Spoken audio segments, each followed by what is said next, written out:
এই যে এই মাঠটি দেখতে পাচ্ছেন যে আপনারা, এটি হচ্ছে আমাদের ভগতপুর মাঠ।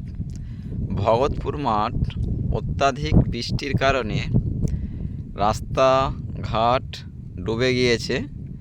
প্রায় কোনো কোনো জায়গায় 1 হাঁটুর উপরে জল হয়ে গিয়েছে।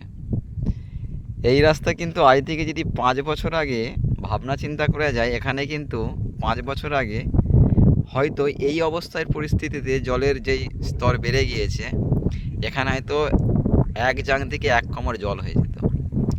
এছাড়াও এই যে রাস্তাটা এখন পাকার দেখতে পাচ্ছেন, এই রাস্তাটা কিন্তু কাদা হয়ে যেত, কেননা মাঠে গরু টরু আসতো, গরু টরু এই রাস্তা দিয়েই যেত, তখন কিন্তু এই রাস্তার মধ্যে আর চলাচল সম্পূর্ণ বন্ধ হয়ে যেত।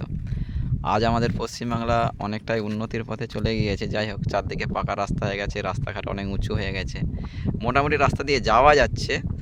কিন্তু তাহলে আমরা ভাবনা চিন্তা করুন, আজ থেকে 10 বছর 15 বছর আগে এইসব রাস্তাগুলো কী ছিল। মানে বর্ষার সময় এই রাস্তাগুলো অনুপযোগী ছিল। এই দেখুন, ওই ওই খাল দিয়ে একটা সাপ চড়ে বেরিয়ে চলে যাচ্ছে। আমাদের ক্যামেরায় ধরা পড়ছে কিনা জানি না, দেখতে পাচ্ছিস না রে সাপটা? যাই হোক, সাপ তো এই মাঠের মধ্যে দেখা প্রচুর মিলবে। চারদিকে একদম জলে জলাময় হয়ে আছে, মাঠ পুরো ডুবে গিয়েছে, চাষের জমি পুরো জলমগ্ন। এই জল আবার নদীর পোল খোলা হবে, তারপরে সেই জল নদীতে গিয়ে পড়বে, তারপরে চাষের উপযুক্ত হয়ে এই জমিগুলো চাষাবাদে পরিপূর্ণ হবে। কি সুন্দর আমাদের এই ভগতীপুর মাঠের দৃশ্য।